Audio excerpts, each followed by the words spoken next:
Sky started the day rolling by reporting that Prince Abdullah says he intends to sell the club in the next 4 weeks, but it's unlikely to be to Dozy and Bozy.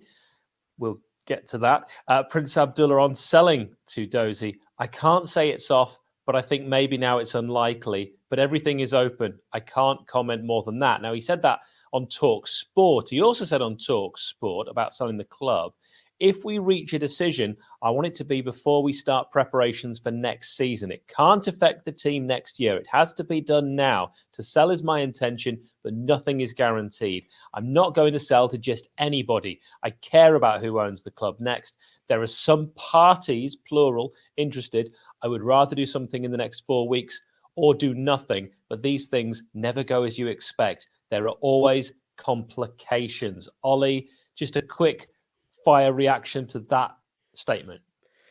Like to hear that he wants to make sure we're selling to the right people. I think that's been a really key thing for me all the way through this process is we need the right people coming in to buy Sheffield United Football Club. We don't want to end up with chances. We don't want to end up with some of these terrible owners who run clubs into the ground. So it's really good to hear that he wants to make sure and sort of safeguard the future of Sheffield United Football Club. So that's really good to hear. In terms of obviously what's going on at the moment, I think who knows? I know we'll come to that shortly with other statements and things that are flying around. But yeah, for now, I'm just glad to hear that he's very keen to make sure it's the right people coming in.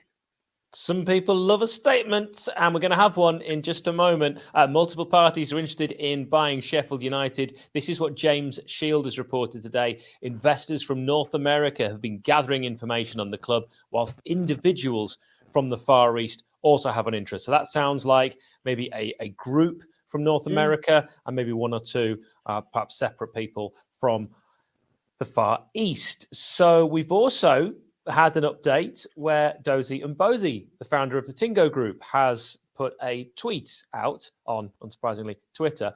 He says, I wish to state categorically that I have not withdrawn my bid to acquire Sheffield United Football Club.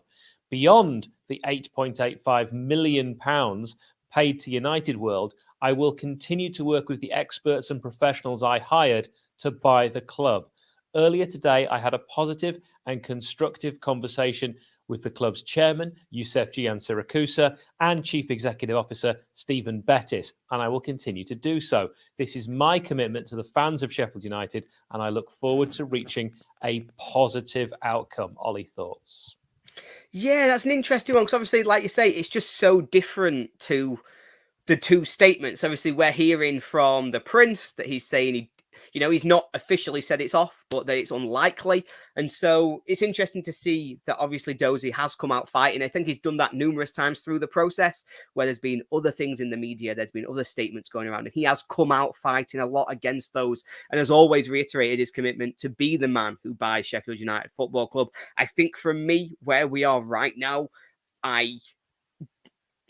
everybody has their own sort of assessment, but it seems unlikely that Dozy will be the one who manages to take it forward just from everything that's being said. I just don't think that's what's going to happen. I know there's been talks about these other people who have maybe been waiting in the wings. I think it's been reported in a few different places that there's been maybe a conglomerate, maybe a couple of individuals interested. So it seems more likely that they may be the ones taking it forward, but we can only wait and see how it plays out, really, can't we?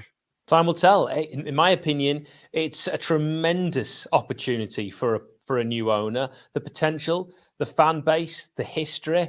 The club itself is set up now to only go one way if it has the right investment, and that's going to be key. I think Prince Abdullah would love to stay involved in Sheffield United because he has developed an affinity for the club. He's already said in one of his other quotes that he'll be a Blade for life. I think it's just a simple case of he recognises that the club needs to go to the next level. And that's going to require a lot of investment because football has changed. And you need, like Sheikh Mansour, you need that kind of money. And that's going to be having to come from somewhere else. So let's see if it does. If it doesn't, and there is no takeover, I feel fairly confident that we will go into next season, if anything, without a distraction. Because one of these things that they can take time. And actually, if you don't get into the playoffs and you go up in the top two, one of the things you should do there is benefit from that earlier time. Start things going, start the transfers, start putting plans in place, get the contracts sorted. What we don't want is this to run for a month, 2 months, and then we start our planning, because then we'll go down. Yeah, agreed. Completely agreed. I think there's a really interesting question just come up in the comments from James that I'm just going to pull up for us now. Will Doze get his money back? Now, this is something that has been addressed. I believe the Prince talked about it as well in his TalkSport interview, where he said, no, this is not accurate. We don't owe money to Doze and Bose. Doze is a good man. Hopefully he will be successful in whatever he does in the future, but we don't owe anyone any money. So my understanding of that, James, is that no, if it doesn't go ahead with Doze, there is no money payable to him in terms of a refund for anything he's already put into the club. Yeah, and just to be clear, we are reading direct quotes. We are not giving our opinion on these things that we've, said are quotes. They are quotes. You can find them out there for yourself.